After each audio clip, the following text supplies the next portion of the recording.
like to get wrapped up in? Maybe it's your favorite video game. You're so lost in the game that when mom calls you for dinner, your hands are cramped up and you realize you didn't get your homework done. Or maybe you like to get wrapped up in a great book. You turn page after page, and when you reach the end, it's way past lights out. So you're gonna be so tired tomorrow. You can even get wrapped up in a package of Christmas cookies. You take one, and another, and one more, until all the chocolatey mint goodness turns into a stomach ache. Ooh! Any good thing can go wrong when you get a little too wrapped up in it. But there's one gift we can open over and over. One gift that will never be too much. At Christmas, we realize God's greatest gift to each one of us, God's Son, Jesus. In Jesus, every wrong is made right. In Jesus, every broken thing is made whole.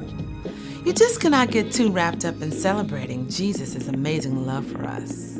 When you live every day with the joy and peace that comes from following Jesus, others can see God at work in you. That's why sharing God's gift of Jesus at Christmas is an amazing way to worship God with your life. Because worship is about more than just singing loud. It's all about living loud.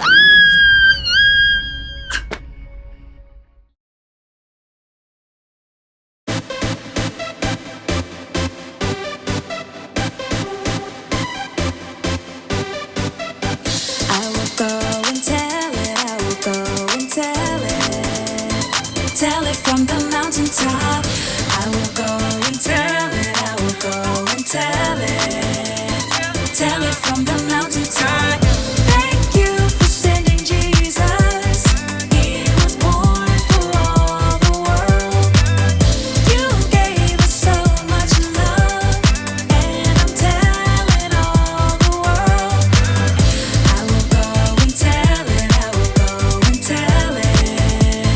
Tell it from the mountaintop. I will go and tell it. I will go and tell it. Tell it from the mountaintop. The night Jesus came started like a silent night. The shepherds looked up and saw the brightest light. And then what happened was a bigger surprise. They looked up and saw the angels in the sky. I can't keep it inside. I've gotta tell it. Go tell it. Jesus, you are alive. I've gotta tell it. Go tell it. I will go and tell it. I will go and tell it. Tell it from the mountaintop. I will go and tell it. I will go and tell it. Tell it from the mountaintop. Go, go, go. Tell it. Go, go, go. Tell it. Go, go, go. Tell it. Go, go, go. Tell it. Let's give it a try. Go tell it. Let's give it a try. Go tell it. I'm telling everyone everywhere he's alive. Just like the angels singing in the sky. I can't keep it inside. I gotta tell it. Go tell it. Jesus, you are alive. I gotta tell it. Go tell it. I will go and tell it. I will go and tell it. Tell it from the mountaintop. I will go and tell it. I will go and tell it. Tell it from the mountaintop. Go, go, go. Tell it. Go, go, go. Tell it.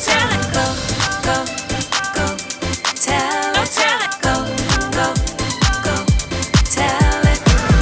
Thank you for sending Jesus. He was born for all the world. You gave us so much love, and I'm telling all the world.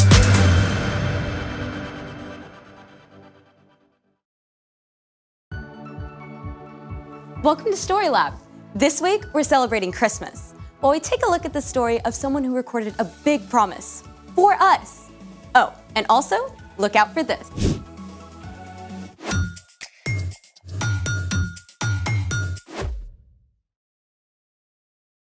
Tyler.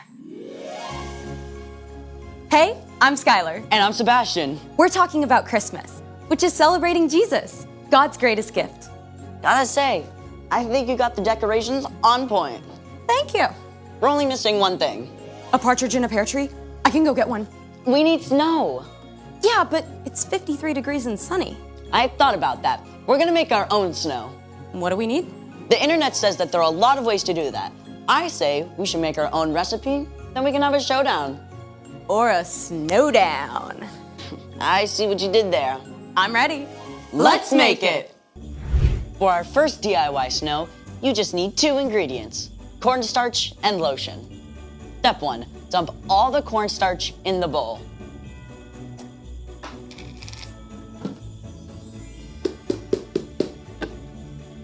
Step 2, mix a bunch of lotion.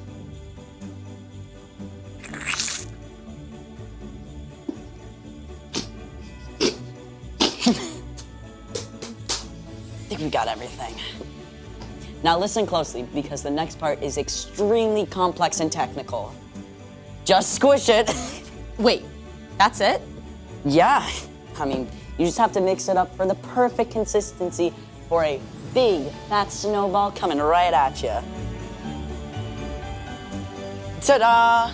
Not bad. It's snow good. But mine will be snow much better. For this next DIY snow, you're also only going to need 2 ingredients. Baking soda and shaving cream. First step, pour a box of baking soda into a bowl. Step 2, pour in the shaving cream. This is so satisfying, like cranking self-serve ice cream. With all of the topping. Now, mix it up really well. This is gonna take like 2 or 3 minutes to get right, I think.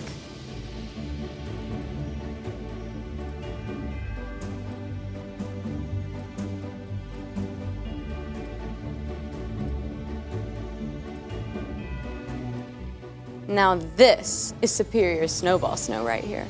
Superior to what? I think that's obvious. There's only one way to decide. Cornstarch and lotion up first. Ready?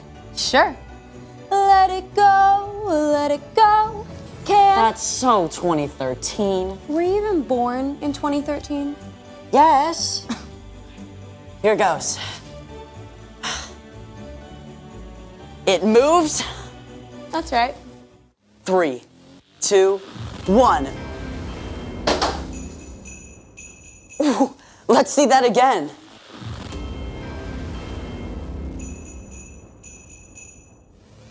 Ooh, look at that impact. I'll give it to you. That was pretty good. Okay, my turn. Sure. I bet yours is going to explode into thousands of pieces midway through. You wish. Here we go. Not that bad. I think we should try them side by side. Yeah, let's try that. All right. Okay. You got one? Yep. Okay, ready? 3, 2, 2, 1. Okay, I'll give it to you. Cornstarch and lotion, but only because your throw was better than mine. I'll take it, I'll take it. That was awesome. Can we do it again? Absolutely. But first, let's get ready for... The story before the story. Today, we're in the 23rd book of the Old Testament, Isaiah. In the beginning, out of love, God made an amazing world. But when people turned away from God, the world was broken. God made a plan to bless the whole world through Abraham's family, the Israelites. But over and over, God's people would run to God and then pull away, just like a yo-yo. After King David's son Solomon, the kingdom of Israel was split into 2 nations. During this time, God spoke through prophets to encourage them to turn their hearts back to God and to tell them about the rescuer God would send. One of these prophets was a man named Isaiah, which is where our story starts. Take it away. Hey, everybody! Hey, Erica. Isaiah lived more than 700 years before Jesus. And get this, his name means the Lord saves us. Think about that. Even Isaiah's name pointed to God's plan to save the Israelites and the whole world. Isaiah was a prophet, someone who listens to God and then shares truth from God with other people. Often this is a message about events that will take place in the future. Then I heard the voice of the Lord. He said, "Who will I send? Who will go for us?"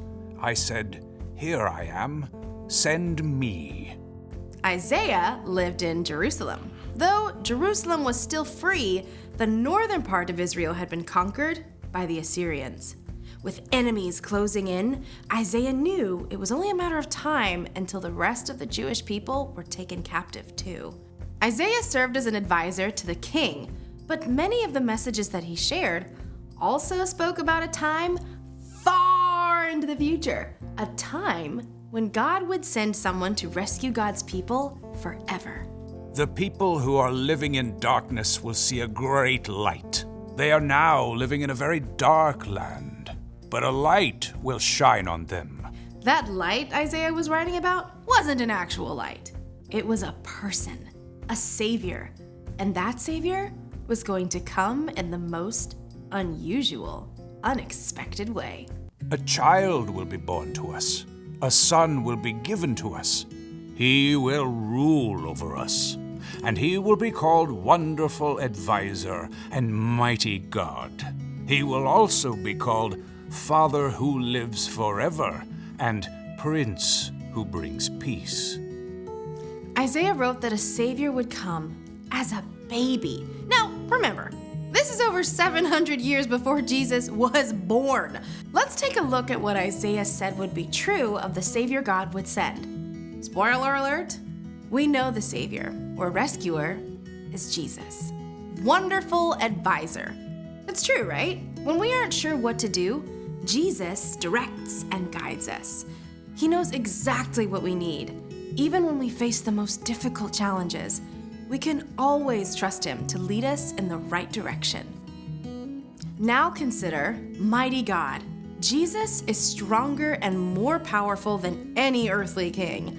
Just think of the amazing things that Jesus did. He made people who were blind see and healed people of all kinds of sickness. He turned one small lunch of bread and fish into a feast for thousands of people. And when he spoke to a storm, it listened and stopped right away. Father who lives forever. Jesus will live and reign forever. He was with God in the beginning, and he'll never leave us. Like a good father, he provides everything that we need. He always wants to spend time with us and delights in us, even before we do anything for him. Prince who brings peace. When people turned from God, the world was broken. When Jesus laid down his life for us and rose again, he made peace between people and God. When we believe in Jesus and follow him, our relationship with God is restored. We can have life forever with God. In the end, Jesus will bring an end to all conflict and all wars, and in Jesus, everything that is broken will be made whole. These are amazing promises! But Isaiah wasn't finished with his picture of the rescuer God was going to send. There will be no limit to how great his authority is. The peace he brings will never end. He will rule on David's throne and over his kingdom. He will make the kingdom strong and secure. His rule will be based on what is fair and right. It will last forever. The Lord's great love will make sure that happens. He rules over all. From the very beginning, God had a plan to rescue the Israelites, right? Even when things seemed dark and hopeless, God was making a way, not just for the Jewish people, but for all of us to be saved. And it would all depend on a tiny, helpless baby. But that's a story for next time. Mind blown. I mean, it's incredible how everything came together. God's always at work, even when we don't see it. So, what's our part in this story? Glad you asked. Well, just like for the Israelites during the time of Isaiah, things can look pretty dark. We hear about terrible things happening all over the world all the time. And there are probably some things going on in your own life that don't make sense either. Maybe your best friend is moving away, or your mom just lost her job and you can tell your parents are really worried. Yeah, or you might be like my friend, where she has a condition where she has to go into the hospital every month for treatment. It's tough, and none of these things seem to make sense. But even when you can't see the way forward, remember that Jesus is our wonderful advisor. Our mighty God and Father who reigns forever. Our Prince of Peace.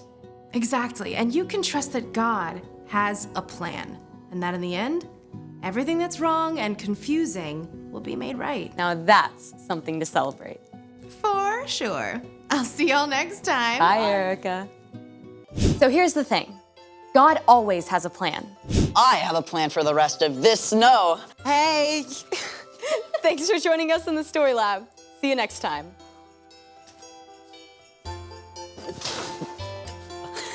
All right. Good shot. Good shot.